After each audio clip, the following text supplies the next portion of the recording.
You think too much, not because you're weak, not because you're broken, but because your mind has become a battlefield and you've forgotten that you are the commander.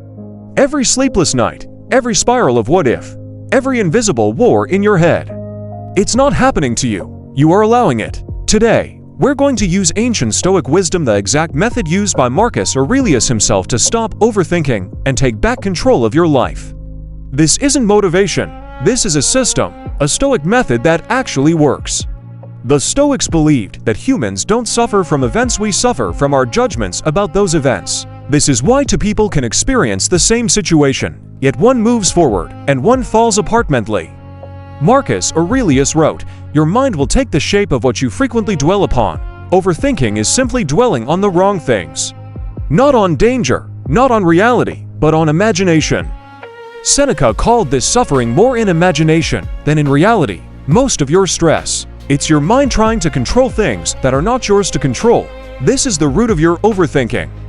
The entire Stoic method for ending overthinking can be summarized in one sentence: control what you can, let go of what you can't. This isn't a quote. It's a lifestyle. Epictetus believed that 90% of human misery comes from trying to command what is outside your power. When you overthink, you are trying to control the future, people's opinions, outcomes, past mistakes, and imagined scenarios. The Stoics would say, none of these belong to you. Your mind becomes calm the moment you stop reaching for things that aren't yours. Overthinking grows in the dark, so the first Stoic step is to put light on it. Name what you're afraid of. Ask yourself, what exactly am I afraid will happen? Most people can't answer this because they're not afraid of reality, they're afraid of vague shadows. Seneca taught, if you wish to escape fear, imagine everything that could happen. When you define the fear clearly, you shrink it. You make it manageable, you take away its power. The next step is to separate fact from story. Overthinking is always storytelling. The Stoics used a method called objective judgment. Ask yourself, what are the facts?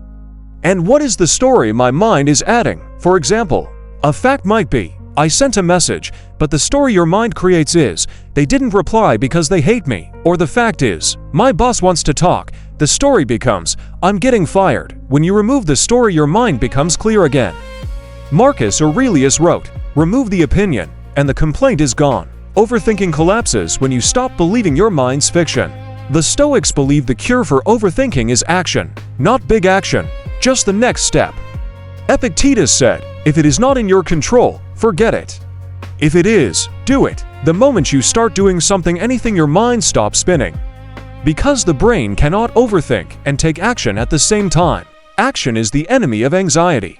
So ask yourself, what small action can I take right now? Then do it, without hesitation. Every overthinker lives in one of two places, the past or the future, never the present. Marcus Aurelius practiced grounding himself with a simple question, am I safe right now? 99% of the time, the answer is yes. Your breathing slows, your heart calms, your thoughts settle. Because the present moment is never the problem, only your thoughts about other moments. The Stoics didn't want you to eliminate thoughts. They wanted you to rule them. Your mind is not your master, you are.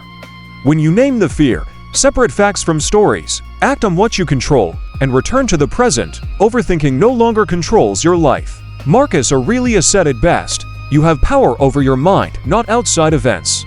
Realize this, and you will find strength. You don't have to keep living in your head. The Stoics gave you the blueprint. Now it's your turn to use it. Thanks for watching.